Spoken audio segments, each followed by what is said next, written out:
je ne vais pas tenir trop le discours. Monsieur le maire, je vais vous laisser la parole. Allez.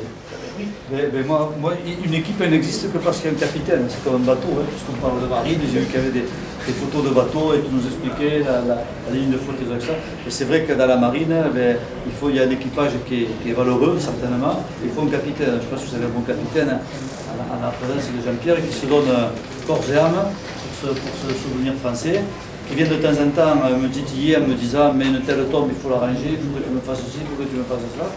Il sait aussi me demander de temps en temps un peu quelques euros pour l'aider, mais je le fais bien volontiers, parce que je pense, hein, et j'en ai la conviction, que le souvenir, la mémoire, c'est important pour une ville, parce que c'est à partir de la mémoire que l'on bâtit son avenir, et c'est en tenant compte de notre passé, qu'on arrive à se situer dans le temps, et notamment quand je vois toutes ces têtes de bagnoulins, valeureux bagnoulins, qui ont été sacrifiés, moi je dis sacrifiés parce qu'à l'époque on n'avait pas trop le choix et on partait à la fleur au fusil, il y avait moins de moyens de communication, les gens en savaient moins. En tout cas, avaient moins la capacité d'analyse parce qu'ils étaient moins renseignés. Et on leur disait, vous ne tracassez pas, c'est l'affaire de quelques jours, de quelques mois, et puis se retrouver dans une guerre effroyable, avec des sacrifices terribles, dans des conditions que l'on se demande comment ils ont supporté, avec beaucoup de morts.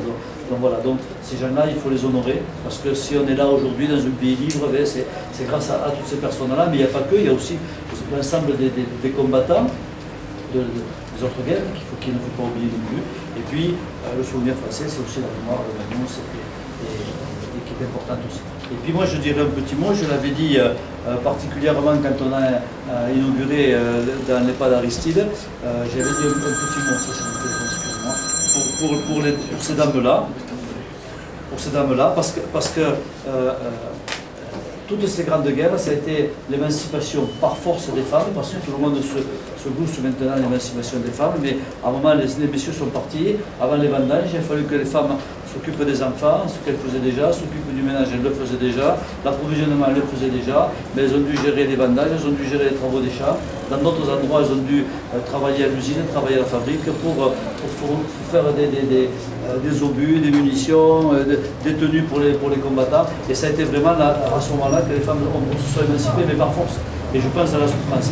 Et donc aussi, quand on honore nos soldats morts au combat, je pense qu'il faut aussi honorer ces dames-là, qui ont fait beaucoup et qui ont maintenu un petit peu le cadre de la société.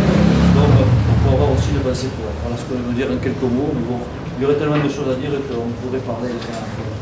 Voilà. En tout cas, merci d'avoir fait cette exposition et merci de la faire dans les jardins de la mairie. Mais au mois de juillet, il faut qu'il fasse chaud. Voilà, c'est bon pour le mois de juillet. Il faut qu'il fasse chaud.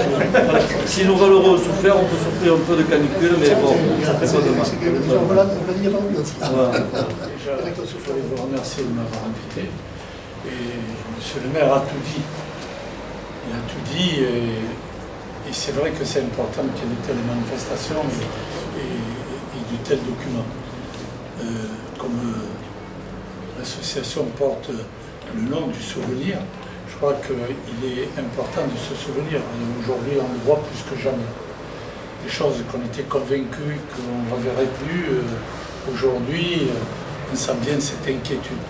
Donc, d'abord, se souvenir parce que, comme disait monsieur le maire, on leur doit le respect, on leur doit en plus leur dignité, et souvent, je dirais, dans nos familles, la timidité.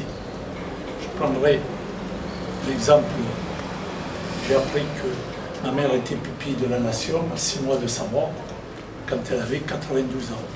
Donc pour montrer qu'il y avait une dignité dans ces familles, où personne ne disait rien. Et si nous, jeunes, on questionnait, on se débrouillait toujours pour ne pas tout leur dire. Donc, moi, je suis très fier de voir que les populations aujourd'hui s'approprient cette histoire et la montrent aux autres, et la montrent aux plus jeunes. Et je crois que c'est le premier travail pédagogique qui est important.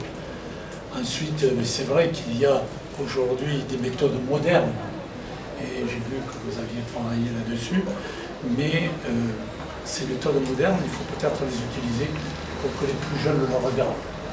Puisque si nous on prend plaisir, il faudra lire, à regarder, Eux, c'est du visuel, de l'instantané, du zapping. Et je pense que vous avez fait tout ce travail. Et Bagnols vous doit beaucoup. Et bien sûr, je tenais à vous féliciter. Et peut-être un jour, comme je sais qu'il y a beaucoup d'écrivains à Bagnols, c'est que M. le maire a fait une manifestation sur les écrivains de Bagnols. Je suis certain que de ces jours, il y aura un livre sur ces hommes et ces personnages qui ont fait que Bagnols c'est Bagnols, Collioure et Collioure, et bien sûr Tourman. Voilà, je tenais à vous féliciter, à vous remercier.